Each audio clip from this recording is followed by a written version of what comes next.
Pues yo creo que la pandemia vino a cambiar muchísimas cosas. Vino a sacudirnos y a cuestionarnos el por qué hemos hecho las cosas las últimas décadas, ¿no? Y hablo de décadas y no de centenios o milenios porque hemos tenido una cantidad de cambios súper importantes en las últimas décadas en las ciudades, desde la invención del vehículo, por ejemplo, ¿no? Antes las ciudades se concentraban todas en su centro, en esa urbe. Y a partir de la invención del vehículo, que fue un cambio súper disruptivo, fue que la gente empezó a salir de las mismas ciudades, ¿no? Un ejemplo que recuerdo bien y que creo que es importante mencionar es, por ejemplo, en Chicago, cuando pasa el gran incendio de Chicago, si no me equivoco, a finales de 1800, se empiezan a crear ciertos suburbios porque la gente ya quería empezar a vivir lejos de ahí. Oak Park en particular es un suburbio que está como unos 20 kilómetros de Chicago, y en ese entonces, bueno, un par de años después, ya que tenías un vehículo, era muy fácil ir a trabajar a la ciudad y luego irte a descansar a tu suburbio lejos de la misma, ¿no? Correcto. En ese entonces eso era calidad de vida, ¿no? Incluso quien ha tenido la oportunidad de estar en Chicago sabrá que Oak Park prácticamente lo diseñó Frank Lloyd Wright, el arquitecto. Tiene 50 y tantas casas que diseñó en ese entonces, desde finales de 1800 e inicios de 1900. ¿Y qué empezó a pasar? Los americanos definen esta extensión de la ciudad como sprawling. Sprawling es como el esparcimiento de la ciudad, ¿no? Todos en búsqueda de esta calidad de vida. Pero yo me pregunto hoy, en 2020, 2021, ¿qué es calidad de vida? O sea, calidad de vida es agarrar tu coche y manejar e ir a un patio más grande, o ahorrarte tiempo y vivir en un edificio que lo tenga todo. En una ciudad como Mérida, que todavía está en un proceso de crecimiento, capaz no toma todavía mucho sentido, ¿no? Correcto, no tiene tanto valor esa pregunta, pero si regresamos a Chicago, o sea, esa manejadita de 20 minutos en una hora pico, en este momento deben ser 3 horas. Realmente en este último año que hemos estado trabajando en Mérida, hemos estructurado diversos proyectos inmobiliarios y hablaban y tocaban un punto muy importante, que es la seguridad jurídica que ofrece el fideicomiso, el fideicomiso como tal, a las partes que participan en él para hacer un desarrollo inmobiliario, ¿no? Tal desarrollo, la verdad es que muy explicadito, muy rápido. Es una parte que aporta el terreno. Bueno, ese es el fideicomiso más común. Está la parte que aporta el terreno, la otra parte que desarrolla, y la que desarrolla a su vez vende o comercializa. El dinero entra al fideicomiso y el fideicomiso reparte. Lo que se hace es... el fideicomiso es un administrador, si lo quieres ver de esa manera, donde vas a tener la certeza de que todo ese dinero que se comercializa o que venga del desarrollador entre a la panza del fideicomiso, para que el fideicomiso lo pueda repartir de la forma que se estipuló en el contrato. Eso pues te ofrece una certeza de que el desarrollador pues, no se va a ir con el dinero a algún lado, ¿no? De que tú no estás dándole... Generalmente, antes de entrar al fideicomiso, lo estructuraban, te decían, pues dame un poder de dominio sobre tu terreno. Claro. O sea, 2 personas normalitas, dame un poder sobre tu terreno, yo lo voy a comercializar y del dinero que yo reciba te voy dando. Esa es una estructura pues muy débil, ¿no? Ya tiene un poder de dominio, él puede venderlo y puede pues nunca entregarte cuentas del dinero que se obtenga de esa compraventa o de esa transmisión de propiedad. Sí, de hecho... tocando ese punto, porque muchos años nos tocó y a veces teníamos que aceptar el nombre con tal de cerrar el cliente, pero ahora ya no. Si nosotros vemos que el cliente no tiene potencia, porque igual y puede que el cliente traiga un buen nombre y hace match y lo tiene muy claro, pero si no, pues es mejor decirle que no hagamos la marca, porque eso impacta bien cabrón en las ventas. Y después llegan y te dicen, oye, es que no jala, pero es que no jala por tu... Y tenemos un caso acá con un desarrollador que sacamos 2 proyectos, uno azul y otro morado. Hicimos esta prueba. En el azul, el cliente se aferró a que ya traía la marca y que ese era su concepto y el nombre y todo. Y se quedó así, bueno, no lo tocamos. Pero el morado, déjame tirar el nombre que tienes, hacer un nuevo nombre, hacer una nueva marca. Me siento con tu arquitecto y salimos a la venta con los dos en paralelo. La diferencia en ventas fue brutal. En un proyecto en un año pandémico se vendió el 90% de un ticket alto de 3 millones de pesos para arriba. Es el que más sufría en ese momento, ¿no? Sí, y el otro, que el ticket era bajo, de 1.6 a 2.3, no se ha terminado de vender y llevará un 65% de la venta.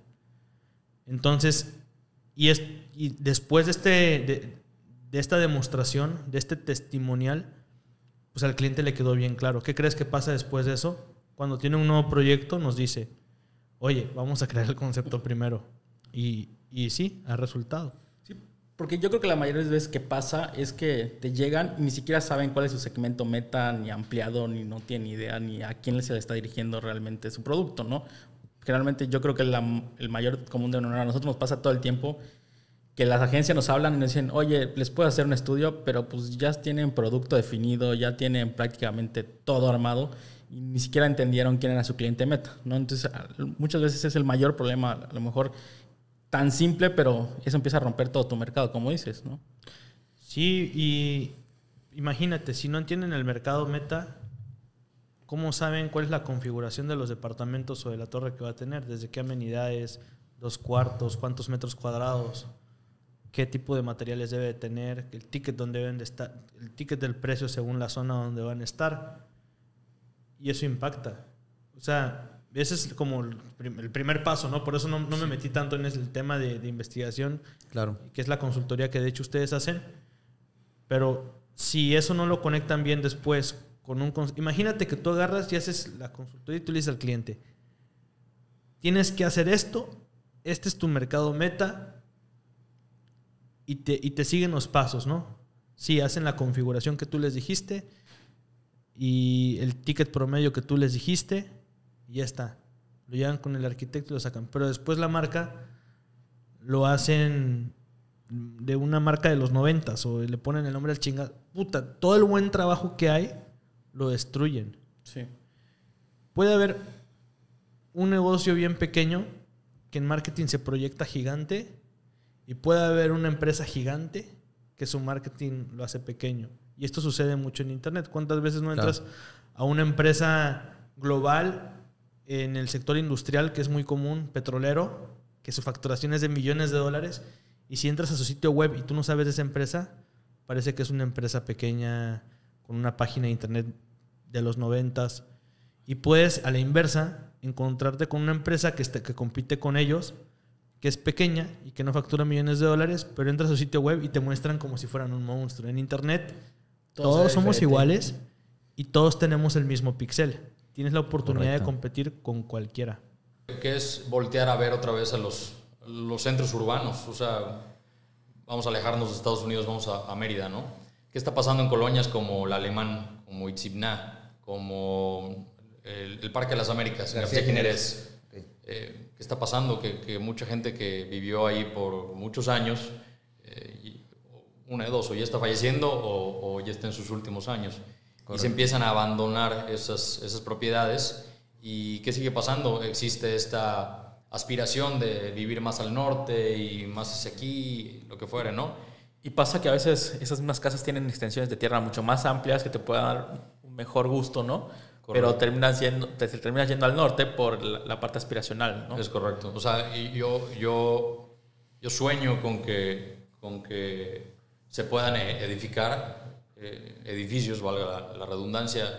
Imagínate un edificio de departamentos justo al lado del Parque de las Américas. Sí. O sea, capaz en un negocio de entrada por salida no tenga tanto sentido porque tienes que comprar la casa, ¿no? Pero en un negocio patrimonial, tener unos departamentos ahí al lado del centro de convenciones, con un parque enfrente, etcétera. Regresamos al tema de la calidad de vida, o sea, claro. Está padrísimo, ¿no? Sí. O lo mismo en el Parque del Alemán, o sea, mi hija va al Parque del Alemán y yo vivo en la México Norte, entonces imagínate tener una torre de departamentos ahí, reitero, a nivel patrimonial, pura renta, es negocio y es súper aspiracional también. Desde el punto de vista del desarrollador, yo creo que a final de cuentas hasta en especulación podrá ser interesante en el punto. Yo creo que los desarrollos van en búsqueda de la demanda, ¿no? Si haces productos que de verdad contemplen todo lo que platicas, pues aunque esté un poquito más arriba del precio y puedas tener algunas cuestiones, pues podrá hacer negocio, ¿no? Correcto. Al final de cuentas una cosa no está peleada con la otra y la que nos puede llevar haciendo este tipo de productos. Creo que la arquitectura que están planteando hoy en día empieza a tener esos compromisos que antes no sé, que empezaban del lado del negocio. Que no está mal, que al final de cuentas todo tiene que dejar de algún punto de dinero, pero pues tenga que tener este compromiso de enaltecer la zona donde se ocupa, ¿no? Correcto. Sí, digo, siempre que hacemos proyectos tratamos de encontrar congruencia. Creo que esa es una palabra clave. Congruencia entre lo que se quiere hacer, lo que se puede hacer y lo que se puede pagar. Claro. Al encontrar esa congruencia, pues yo creo que podemos acercarnos a hacer proyectos que sean exitosos, ¿no? La palabra éxito es muy ambigua, pero en términos financieros, que sean exitosos, ¿no? Y platicando un poco recalcando un punto que dijiste, ¿no? Lo que pide el mercado. Henry Ford decía, si yo hubiera preguntado qué quisieran, me hubieran dicho que caballos más rápidos. Claro. Entonces a veces hay que cuestionar qué es lo que quiere el mercado versus qué es lo que necesita el mercado. Entonces, yo creo que hacer este tipo de proyectos diferentes, disruptivos, que de alguna manera traigan un beneficio a la comunidad, a la gente de la ciudad, creo que son sumamente necesarios. Hay que quitarse el mito de que los fideicomisos son caros. Sí. Yo creo que partiendo de esa problemática, todo el mundo llega al banco primero pensando que va a ser carísimo, ¿no? Y la verdad es que cada fiduciario pues, cotiza dependiendo del volumen, me refiero al volumen administrativo que vamos a, la carga administrativa, mejor dicho, la carga administrativa que va a tener el fideicomiso, el nivel de operaciones que va a tener, el riesgo, el tema fiscal, si es un fideicomiso fiscalmente transparente o si es un fideicomiso empresarial o pasivo, ¿no? Que reciba rentas. Entonces, yo creo que la verdadera recomendación es que se acerquen con expertos del tema y que coticen sin miedo. O sea, jamás te va a hacer daño pues pedir una cotización para tu negocio y va a ofrecer una transparencia y certeza jurídica muy importante para el negocio. El marketing es el superpoder que mueve una empresa. Si hay un buen marketing, hay buena venta. Y aunado a esto, es una frase que la tengo bien marcada. De hecho, lo usamos como el primer eslogan de Endor, que es branding is everything. O sea, la marca lo es todo. Correcto. Y si te pones a ver esto, si no fuera así, el activo más fuerte de Nike no sería la marca, de Apple no sería la marca. O sea, llega a ser la marca tan poderosa que llega a ser el activo y puesto en papel, si tú la evalúas, vale más que toda la infraestructura de la empresa.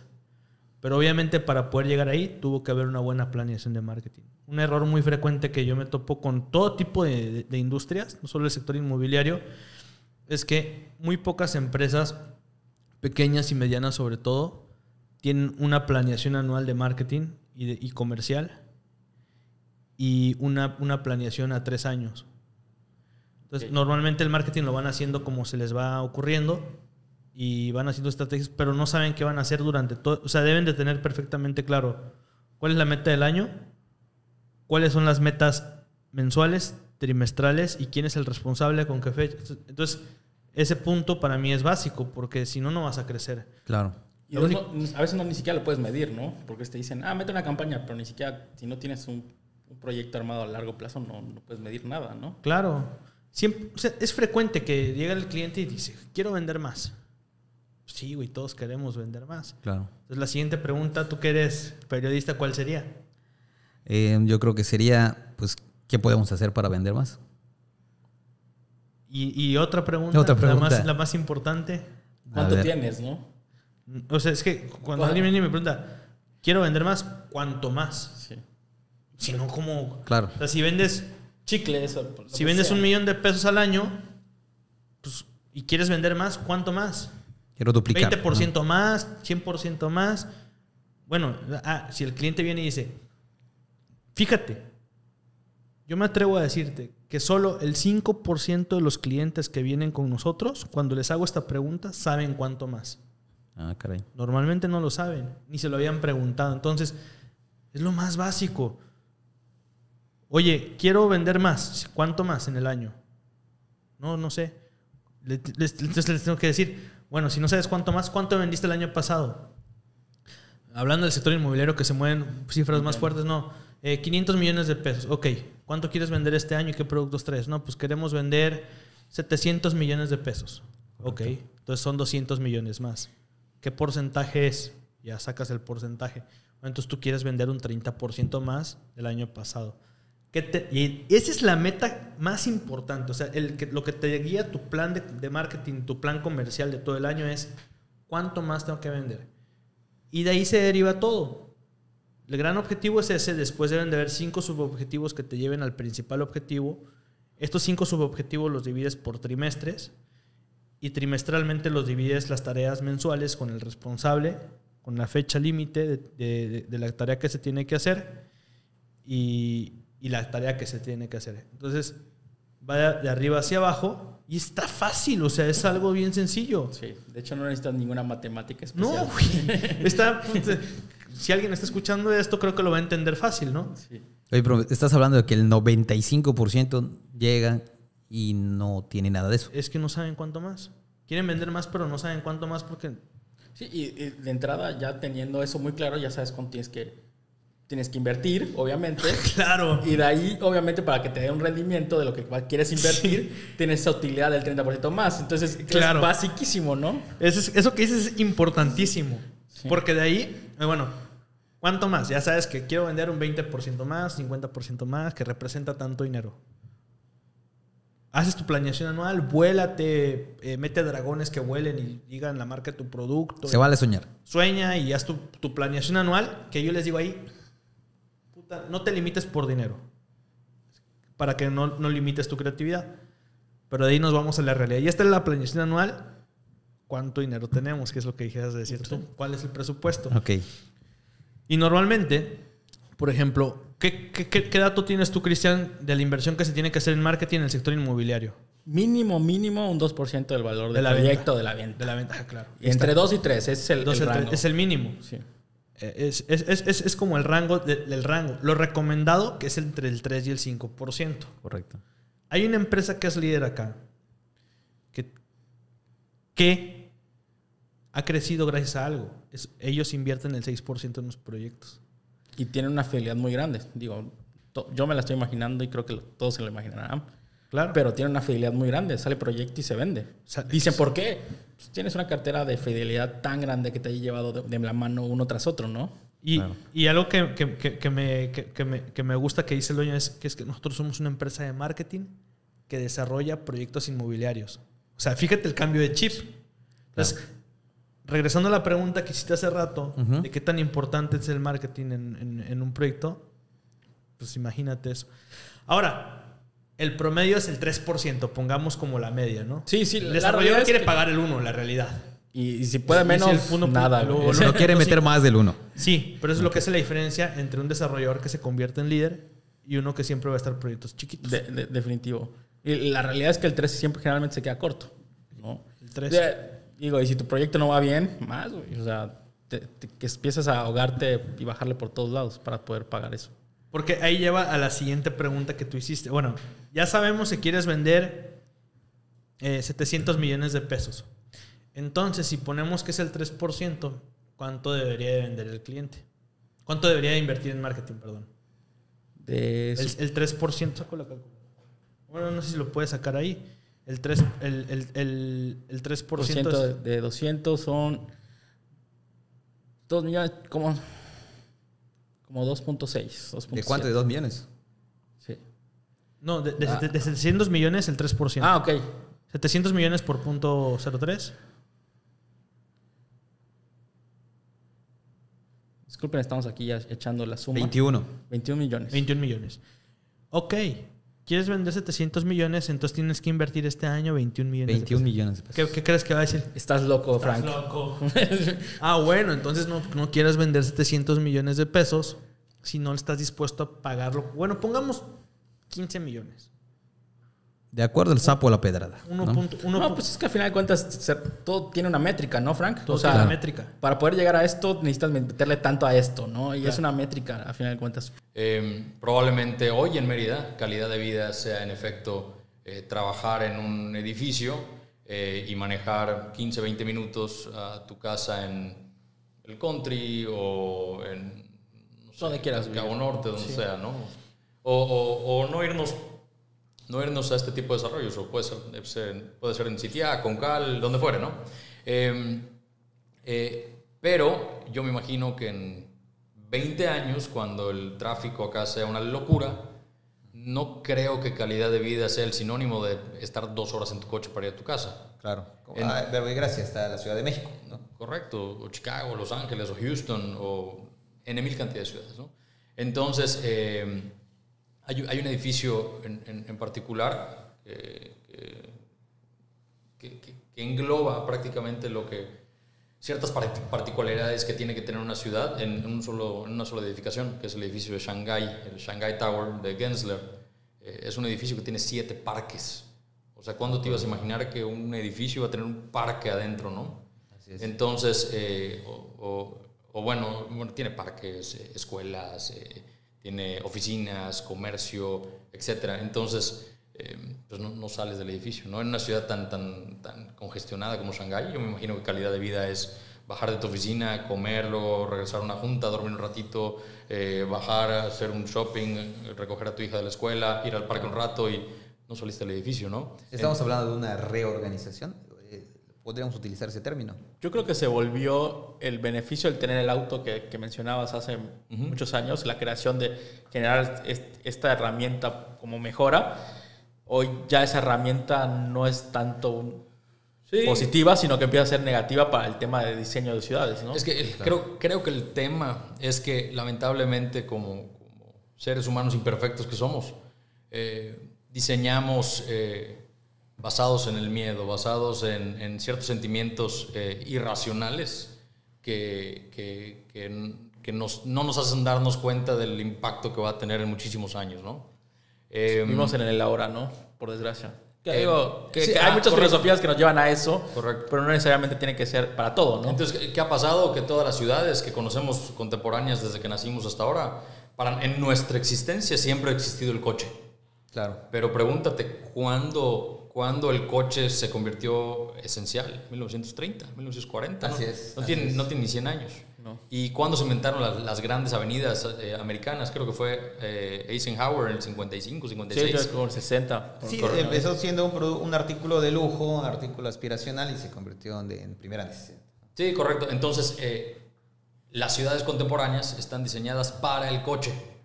Y creo que lo que hay que hacer ahorita es diseñar ciudades para el peatón. O sea, hay que ser empáticos con los que habitan las ciudades, no con lo que se guarda en una cochera toda la noche. Empezando por los fideicomisos que ya cotizan, que están en la Bolsa Mexicana de Valores, esos fideicomisos traen una estructura más complicada todavía. Traen unos intermedios colocadores, que son los que trajeron a los clientes a que le metan lana. Cuando tú te haces tenedor de un certificado fiduciario bursátil, tienes a un representante común que es otro fiduciario. Por ejemplo, ahorita el que está haciendo todo eso es Monex. Monex es el representante común por excelencia. Entonces tú eres el fiduciario, tú nada más eres el intermediario entre el colocador, que pone la lana, el representante de todos los tenedores, el representante común. Y entonces a través de tu fideicomiso, por ejemplo, las fibras pues son fideicomisos de inversión en bienes raíces, ¿no? Correcto. Entonces, lo que haces es captar al gran público inversionista y salir a comprar tierra para que al final de las rentas o de las ventas te den un retorno en virtud de todo. Es como una acción, si lo quieres ver así. Perfecto. Nada más que tiene que estar regulada porque el tema fiscal se empezó a poner cañón.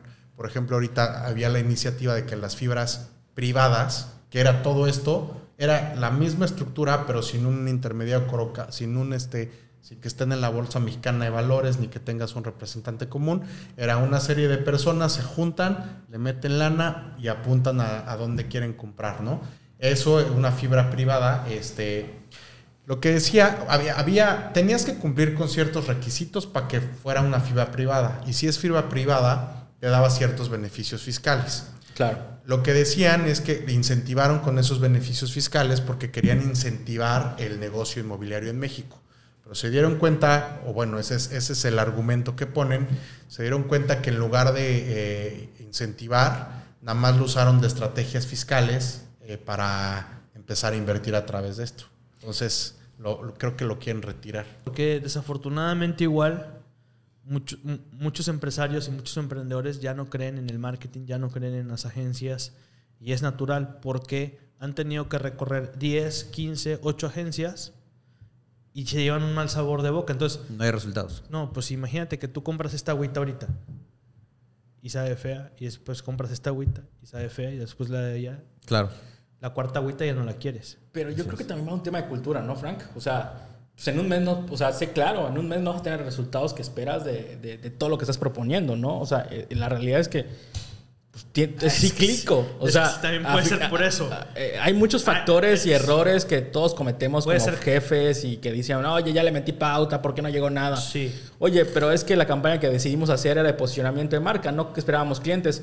Es que yo quería vender. No, pues es que cuando nos reuniste me dijiste que querías que te conozcan, ¿no? Entonces hay demasiada interferencia. Sí, son demasiadas variables. Sí, puede ser que las agencias, las 4 agencias que probaste están de la chingada. Uh-huh. Y puede ser. Pero puede ser lo que dice Cristian. Puede ser que tú te desesperaste los 2 o 3 meses y quisiste cambiar de agencia, aunque era una buena agencia. Correcto. Entonces, sí, hay pueden ser 1000 cosas. Sí, pero lo que dices es cierto.